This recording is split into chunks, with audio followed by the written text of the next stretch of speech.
All right, Mr. DeMille, I'm ready for my close-up.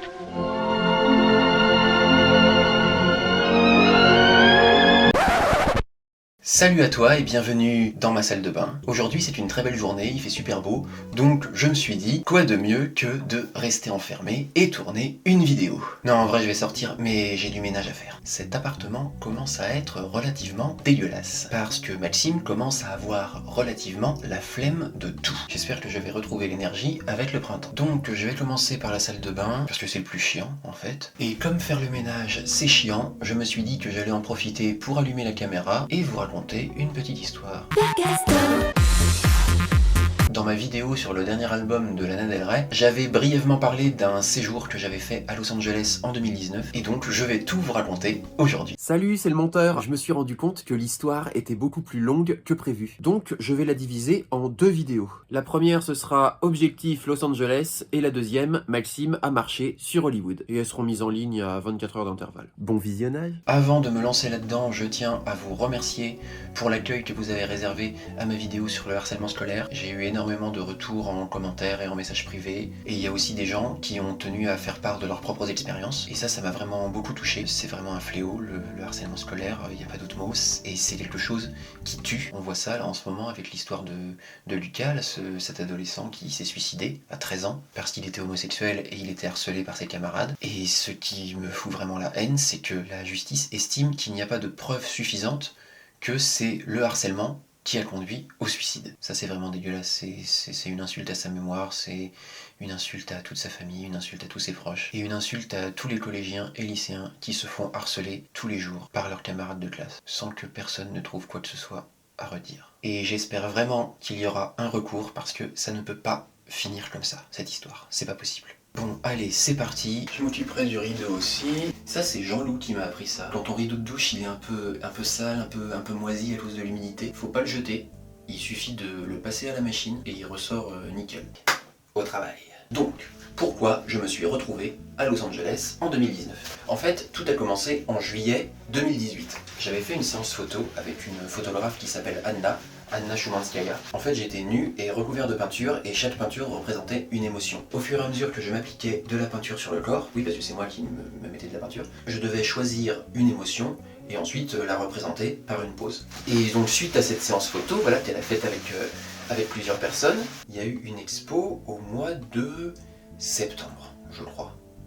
Ou octobre, ou fin septembre, début octobre. Et pour faire cette expo, elle n'était pas toute seule, elle était avec une de ses amies qui travaille dans la communication. Cette amie, j'ai pas envie de dire son vrai nom parce que j'ai pas envie qu'elle m'attaque pour diffamation par rapport à ce que je pourrais dire par la suite. Donc on va l'appeler Monique. Ouais, ça te va Monique? C'est pas ta mère? Non, si c'est ta mère, je suis désolé. Donc cette Monique, voilà, s'occupait de la partie com, et donc elle m'a proposé en fait de faire une sorte de performance artistique pendant l'expo, où je recrée le truc, bon, cette fois-ci avec une combinaison couleur chair, j'étais pas vraiment à poil devant les gens, je m'applique moi-même de la peinture, tout en jouant différentes émotions. J'étais là, ouais super, c'est cool, je vais jouer devant des gens, j'espère que le son n'est pas trop désagréable. Ça vous fait de la SMR au pire. Et pendant qu'on mettait en place cette performance, Monique m'a présenté son projet phare, le championnat mondial des arts du spectacle. Un grand concours international qui est organisé tous les ans. Là, je crois que c'était je sais pas, j'ai pas envie de dire de bêtises. La 10e année peut-être. C'est un truc qui durait déjà depuis quelques années. C'était un peu comme des Jeux Olympiques artistiques. Donc ça se passait à Los Angeles. Il y a plein d'équipes, chaque équipe représente un pays. Il y a des comédiens, il y a des chanteurs, il y a des musiciens, des danseurs, des hypnotiseurs, des magiciens, des mentalistes. On avait un mentaliste dans l'équipe. Enfin, il y a vraiment de tout quoi. Et donc tout ce beau monde passe devant un jury. Et à la toute fin, il y a un champion qui est désigné dans chaque catégorie. Et il y a aussi un super champion quoi. Et donc cette Monique, elle s'occupait de recruter des artistes en France pour ensuite partir aux États-Unis avec eux pour ce fameux concours. Et donc, elle m'a proposé de faire partie de l'aventure. Alors moi, tu me parles d'être dans une équipe, de jouer devant des gens, d'aller à Los Angeles, à Hollywood. Moi, je dis oui, évidemment, je viens avec toi, au parc-camp, quoi. Elle me dit, bah écoute, il y a les auditions donc, qui ont lieu la semaine prochaine. Bah voilà, tu viens et puis on voit ce qu'on fait. Alors ce qu'il faut savoir, c'est que le jour de l'audition, évidemment, j'étais censé travailler. À cette époque-là, je travaillais au centre Pompidou. Et j'ai vraiment fait des pieds et des mains pour trouver quelqu'un pour me remplacer, parce que je crois qu'en plus c'était un dimanche, et il y a très peu de gens qui ont envie de travailler le dimanche quand ils ont enfin un dimanche off, mais bon, finalement j'ai réussi à trouver quelqu'un, et j'ai pu aller à ma petite audition. Ça se passait dans un studio d'enregistrement à Paris, le Studio Bleu, je crois que c'est assez connu ça. Et en fait c'est Monique elle-même qui auditionnait les artistes, avec une chanteuse qui avait participé au concours, soit l'année d'avant, soit 2 ans avant. En tout cas, elle avait participé au concours, quoi. Ils l'ont auditionné devant ces 2 femmes-là. On n'était pas très nombreux, hein, peut-être une dizaine, et principalement c'était des gens beaucoup plus jeunes que moi. Je pense que la moitié étaient mineurs, ils étaient venus avec leurs parents. C'est une petite ambiance très intimiste. Tu te dis, pour un grand concours international comme ça fait petit. Mais bon, je m'étais un peu renseigné sur le truc, ça avait pas l'air d'être super connu. Et le but de l'audition, c'était de présenter un numéro d'1 minute. Et j'ai joué un arbre, en fait un sapin en hiver, qui se fout de la gueule de tous les autres arbres, parce que tous les autres arbres ont perdu leurs feuilles, ils sont tout nus, et lui, bah, il est encore habillé, quoi, donc il se la pète un petit peu. Et là, il y a un gars qui vient l'abattre pour en faire un sapin de Noël. Et ce truc là ça a plutôt bien fonctionné, donc j'ai été sélectionné pour participer à l'aventure. Enfin présélectionné, parce que la vraie sélection a eu lieu la semaine d'après. C'était une soirée organisée au Théâtre du Renard, donc derrière le Centre Pompidou, c'est ça qui est drôle. Et donc j'ai retrouvé des gens qui avaient auditionné avec moi la fois d'avant, mais il y en avait aussi des nouveaux. Oui c'est ça, parce qu'en fait je vous ai dit une bêtise, il n'y a pas eu une semaine d'intervalle, il y a eu peut-être 2 ou 3 semaines, parce qu'en fait il y a eu 2 journées de présélection avant cette soirée. Et c'est ça, c'est là-dessus qu'elle était pas claire la Monique. Parce qu'en fait, quand elle m'avait donné la date pour les présélections, je lui avais dit je travaille et j'arrive pas à me libérer. Est-ce qu'il n'y aurait pas une autre journée de sélection où là je pourrais me présenter? Et en fait elle m'avait dit que non, il n'y aurait que cette journée-là. Alors qu'au Théâtre du Renard, j'ai appris qu'il y avait eu d'autres journées où j'aurais été disponible. Donc pourquoi ne pas me l'avoir dit? Est-ce que c'était pour tester ma motivation? Est-ce que c'était parce qu'elle-même n'était pas sûre de faire une autre journée? Je sais pas. Et je me suis aussi présenté en tant que mannequin. Parce que Monique m'avait dit écoute Maxime, tu fais des photos, t'es pas dégueulasse, donc tu peux très bien concourir en tant que mannequin. Et moi j'avais aucune envie de concourir en tant que mannequin, parce que entre mes 20 ans et mes 25 ans, j'ai fait toutes les agences de Paris, je pense vraiment que je les ai toutes faites d'ailleurs, et je me suis fait refuser partout. Je mesure 1m83, et pour la plupart des agences de mannequins, c'est considéré comme trop petit. À l'époque, c'est bien un seul truc qui me complexait pas, c'était ma taille. Bah voilà, fini. De toute façon, j'ai jamais vraiment voulu être mannequin, c'est les autres qui m'ont poussé. Et en fait c'est terrible, c'est parce qu'on me refusait tout le temps, que j'ai été obsédé par ça et que j'ai voulu insister, sinon... Elle m'a dit mais si, tu vas voir, et puis de toute façon c'est pour Los Angeles, et à Los Angeles c'est pas pareil, voilà. Comme ça ne coûtait rien, j'ai accepté, et ça s'est super mal passé d'ailleurs, parce qu'on devait marcher, et en fait moi j'ai été bloqué par un gars, donc j'ai pris du retard, machin, j'étais super en colère, j'étais super énervé, ça se voyait sur ma gueule. Y a des photos, faudrait que je vous les retrouve, où on me voit défiler, je tire une tronche pas possible, parce que je suis super vénère. Faut que je me détends! Je pète un câble! Et donc à la fin de cette soirée, j'ai été officiellement recruté dans l'équipe de France en tant que comédien. Donc là c'était super quoi, la Monique, je l'ai prise dans mes bras, je l'ai remerciée, j'ai dit bah merci de croire en moi, parce que même moi je crois pas en moi. Et puis surtout je commençais à rencontrer d'autres personnes, et vraiment des gens pas seulement avec une voix, vraiment avec un style à eux, une émotion, une sensibilité, des artistes quoi. Et voilà, et il y avait 2 filles de 13 ans quand même. Et déjà avoir cette sensibilité, cette prestance à 13 ans, c'est tout de même quelque chose. Donc j'étais très fier de faire partie de ce groupe quoi. Même si bon quand même, ça avait pas l'air si sérieux que ça. Parce que pour le mannequinat, moi je me souviens, je suis passé avec un mec, je crois que le mec était plus petit que moi d'ailleurs, et un enfant. Voilà. Il y avait un enfant dans le groupe, voilà, on était deux adultes et puis un gosse quoi, mais vraiment il avait, je sais pas, il avait 10 ans je crois.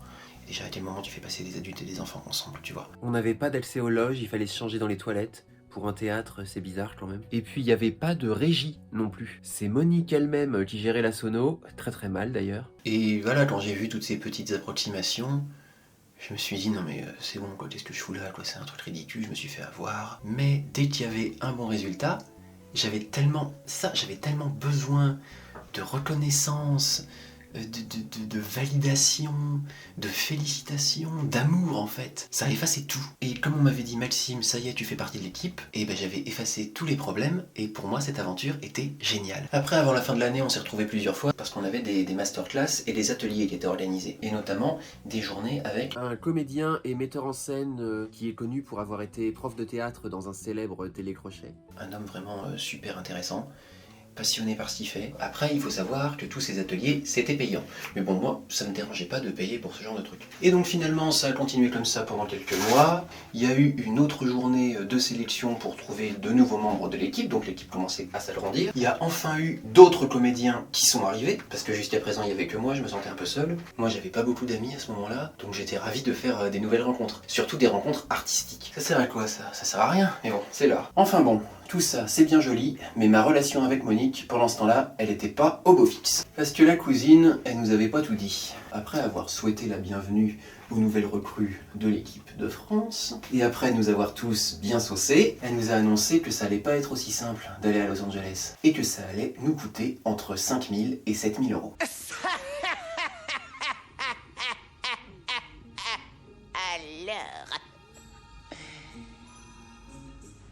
Donc à ce moment-là, on était en janvier-février, je crois. Donc en gros, on avait 5 mois pour trouver entre 5 000 et 7 000 euros. Donc moi j'étais là, mais je peux pas dépenser cette somme là-dedans. Je gagne même pas 1 200 euros par mois, je suis en CDD, et puis je voulais surtout pas demander de l'argent à mes parents. À 26 ans, t'as plus envie de dépendre de tes darons. Donc voilà, je lui ai dit, bah moi, c'est pas possible. Et là, elle a rajouté, mais personne ne vous demande de financer ça vous-même. Ce qu'il faut que vous fassiez, c'est trouver des sponsors, comme les athlètes des Jeux Olympiques. D'aller démarcher des enseignes, des marques, pour qu'ils vous financent votre voyage. Sauf que le sponsoring, ça marche quand tu es déjà un petit peu connu, et quand la personne en face a quelque chose à en tirer. Moi, tu me payes mon voyage à Los Angeles pour aller faire le championnat du monde des arts du spectacle dont personne n'a jamais entendu parler. Qu'est-ce que ça va t'apporter? Mais j'y ai cru, quand même, parce que c'est ça la force de Monique, c'est qu'elle te fait croire à tout. Donc j'ai passé plusieurs journées dans Paris à démarcher des commerçants, des marques, des enseignes, me rendre au siège des marques pour leur expliquer mon projet. Alors ils étaient tous là, bah écoute, c'est super, félicitations, mais je te donne pas d'argent, moi, mon petit pote.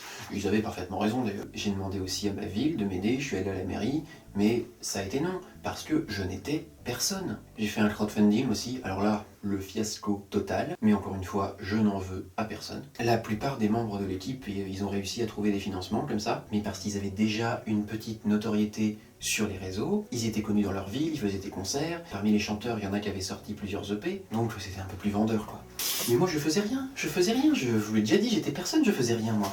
Quoi, comment est-ce que ce lavabo peut se salir autant et aussi vite surtout? Non, puis il y avait un autre truc que j'ai pas aimé, c'est qu'elle nous avait organisé un week-end relooking avec maquillage, coiffure chez Lancôme, et ensuite shooting photo plus tard dans la soirée. Alors moi je lui avais dit, écoute, je veux bien faire le shooting photo, mais pas ton truc de relooking maquillage. Je me maquille jamais, ça m'intéresse pas, ça va rien m'apporter. Surtout que évidemment c'était payant ce truc, donc j'avais pas envie de payer pour ça, tu vois. Même pour la coiffure, franchement, j'étais allé chez le coiffeur la semaine d'avant, j'allais pas me faire recouper les cheveux. En plus Monique elle me l'avait dit, ne coupe jamais tes cheveux, c'est ce qui te rend spécial.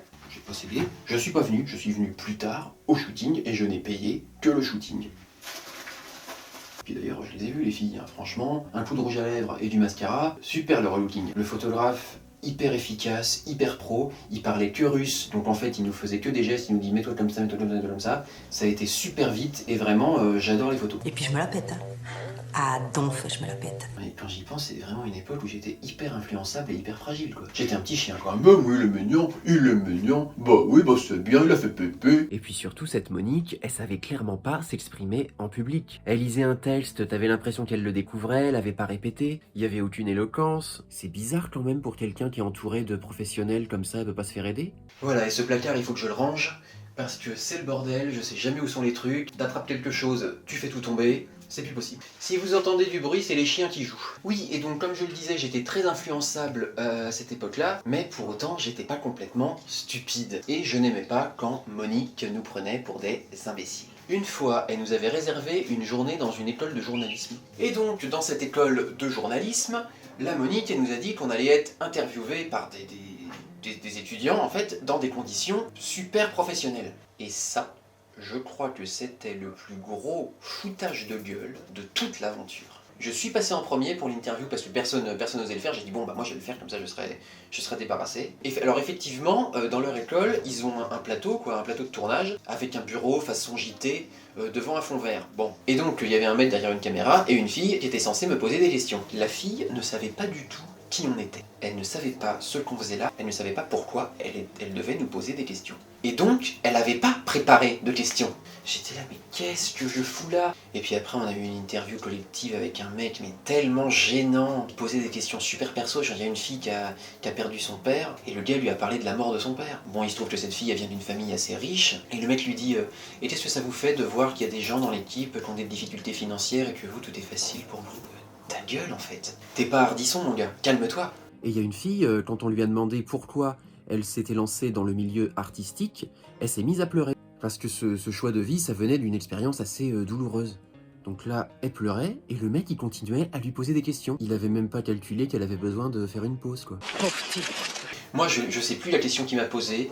Ça devait être un truc complètement insignifiant. Et heureusement d'ailleurs, parce que je pense que je l'aurais démarré, le mec. C'est ça que je détestais le plus avec elle. C'est qu'elle était dans la superficialité. Tout le temps. Tout le temps dans la poudre aux yeux, à nous faire miroiter des trucs complètement futiles en fait. Et puis surtout qu'on était là à dire à des inconnus qu'on allait jouer à Los Angeles. Mais en attendant, moi, j'avais toujours pas les moyens de partir. Je laissais pas tomber. Je venais toujours aux ateliers, aux masterclass, tout ça. J'étais toujours présent dans l'équipe parce que je voulais pas dire j'arrête. Je voulais pas quitter ces gens que j'adorais. Et puis surtout, je voulais pas être le seul à ne pas partir, quoi. Voilà, je voulais pas être Maxime le loser, comme d'habitude. Bon, ce riz, là, on est d'accord que c'est le même riz que ça, hein? C'est la même chose. Donc voilà, on va transvaser, parce que les cannelloni... Ah, ça rentre pas, les cannelloni. J'ai jamais aimé le Tetris, moi. Hein. Jamais. Il y a des gens, ça les détend, mais moi, ça m'énerve. Et de ce côté-là, tiens, je vais mettre le thé et le café. Ouais, c'est ça. En espérant qu'il passe, le café. Ouais, il passe, tranquille.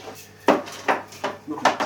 Grand consommateur de thé, Maxime, avec une grosse obsession pour le palais d'été. D'ailleurs, petite anecdote, je suis allé au siège du palais d'été à Paris pour qu'il me sponsorise.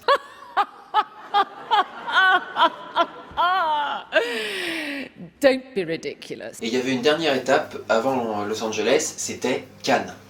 Pas au festival, hein, on n'est pas allé au festival, non, on y est allé juste avant le festival. Et il faut savoir que, en dehors du festival, Cannes c'est complètement mort, il y a personne, il n'y a rien à faire, on se fait chier. Mais bon, de toute façon, j'ai pas eu tellement le temps de me faire chier, puisque ces quelques jours étaient super mal organisés. C'est ça, un gros problème d'organisation chez Monique. Elle qui te parle tout le temps de rigueur, de professionnalisme. Quand elle a fait son planning, Monique, là, avec toutes les masterclass et toutes les répétitions, elle a oublié de penser à la nourriture. C'est-à-dire qu'il n'y avait pas le temps de manger. Elle avait le temps de manger, hein, évidemment, parce qu'elle n'était pas présente pendant qu'on faisait les répétitions, enfin pas toujours, mais nous, on pouvait pas manger. Et Maxime, s'il mange pas, il est pas de bonne humeur. Ça, c'est un truc qu'il faut savoir. Le principe de cette aventure à Cannes, c'était toujours de faire quelques masterclass et quelques ateliers, et de présenter nos numéros dans un théâtre, devant un jury, pour élire les champions de France. Et pourquoi ça s'est passé à Cannes, tout ça d'ailleurs? Ça aurait très bien pu se passer à Paris. C'était que de l'enfumage. C'était juste pour dire que ça se passait en before du festival, et que pour les gens s'imaginent qu'il y avait un lien avec le festival de Cannes. C'était que ça avec Monique. Poudre aux yeux, poudre aux yeux, poudre aux yeux. Et à ce moment-là, elle avait fait venir des gens des autres éditions, dont le champion de France de l'année précédente, qui lui est mentaliste, et qui s'était inscrit aussi pour cette année-là. Donc ça allait être un peu notre capitaine d'équipe, notre grand frère à tous. Le mec d'ailleurs était très sympa, une très bonne énergie, et surtout, lui, il était très honnête. Et il nous a dit clairement, moi je vais me faire défoncer par Monique si elle apprend que j'ai dit ça, mais si vous voulez trouver des sponsors, il faut que ce soit des gens que vous connaissez. Et je sais que c'est un truc que je vous ai dit tout à l'heure, mais c'est à ce moment-là que moi, j'en ai pris conscience de ça. Et donc j'étais pas plus avancé vu que je connaissais personne. Et la Monique, elle était là, mais on est à Cannes, il y a toutes les maisons de luxe, t'es beau, tu concours en tant que mannequin. Oui, parce qu'elle avait réussi à faire en sorte que je concours en tant que mannequin dans le truc de Cannes. Va dans les boutiques de luxe et demande-leur de te sponsoriser. Mais qu'est-ce que tu racontes, Monique? Enfin, à quel moment je vais être sponsorisé par une boutique de luxe? Genre par les gens de la boutique. C'est n'importe quoi. C'est au moment où on était à Cannes qu'on devait réserver notre chambre d'hôtel à Los Angeles. Et elle m'a dit, mais attention Maxime, si tu payes pas la chambre à temps, tu seras pas dans le même hôtel que tout le monde. Tu seras dans un autre hôtel, 5 minutes plus loin, et comme le concours se passera juste en face de l'hôtel, tu risques d'arriver en retard, s'il faut faire des allers-retours, s'il faut te changer, tout ça. Et il y a une fille qui était là, qui avait participé l'année d'avant. Bah moi ça m'est arrivé, j'ai failli rater plein de trucs parce que j'étais dans l'hôtel d'à côté quoi. Oui, parce qu'il y avait bien une chose sur laquelle tout le monde insistait, c'est que les Américains, ils étaient super stricts, super rigoureux, et qu'il fallait surtout pas arriver en retard. Et bien ça, vous verrez, on en parlera plus tard. Hein. Donc moi je lui ai dit, écoute, je suis conscient des risques, mais je ne peux vraiment pas payer ma chambre maintenant, donc tant pis, je serai dans un hôtel un peu plus loin, et je partirai plus tôt, c'est tout, parce que c'est pas non plus la mer à boire, hein, de partir plus tôt, de prévoir un trajet. Hein, ça. Je faisais ça tous les jours, franchement, en venant jusqu'à Paris pour écouter ces trucs. Hein. J'avais de la chance d'ailleurs d'habiter près de Paris, parce qu'il y en a qui venaient de Grenoble hein, à chaque fois pour les trucs. Hein. Et puis c'était des mineurs, donc ils venaient pas tout seuls, il y avait tous les darons avec et tout. Fallait vraiment être bien saucé par Monique. Hein. Alors le thym, pourquoi j'ai du thym là-dedans et j'ai du thym là-dedans? Ça doit être dans le même. Et il se trouve qu'à ma grande surprise, le champion de France, bah c'était moi. En obtenant ce prix, j'ai gagné une bourse de 1000 € pour m'aider à financer mes frais d'inscription au concours aux États-Unis. Donc j'avais déjà ça de nom à payer et ça franchement c'était un soulagement. Évidemment, quand je vous raconte tout ça là aujourd'hui, je me sens pathétique, je me sens ridicule parce que il y avait tellement de red flags, enfin c'est pas possible. Mais bon, j'étais matrixé, j'étais monixé. Des capres, ça c'est quoi? Je sais même pas ce que c'est. Il y a des trucs, je sais même pas ce que c'est, je sais même pas si je les mangerai un jour. Et de cannelle, il y en a aussi, parce que la cannelle, c'est la vie. Finalement, j'ai réussi à mettre de l'argent de côté. Mon père m'a payé mon billet d'avion pour mon anniversaire, qui avait lieu un mois avant le départ. Merci papa. Je vais vous dire que j'ai eu du mal à réaliser. Enfin, je pense que chaque membre de l'équipe avait du mal à réaliser ce qu'on faisait, quoi. Je veux dire que là, voilà, je vais prendre l'avion pour 12 heures. Voilà, j'avais jamais voyagé aussi longtemps. Et je vais me retrouver aux États-Unis, à Los Angeles, à Hollywood. Je vais voir des décors que j'ai vus dans plein de films. Ça va être ouf, quoi. Là c'est bon, j'étais parti. Monique, c'était presque redevenue ma copine. Toutes ces choses sur lesquelles j'avais travaillé pendant presque un an, toutes ces choses dont j'avais parlé à mon entourage, et bien tout ça était en train de se concrétiser. Que s'est-il passé à Los Angeles? Est-ce que la réalité était à la hauteur des attentes? Maxime a-t-il balancé Monique des collines d'Hollywood? Vous le saurez en regardant la seconde partie de cette histoire, dont le lien sera juste ici quand elle sera disponible. Abonne-toi pour ne pas la rater!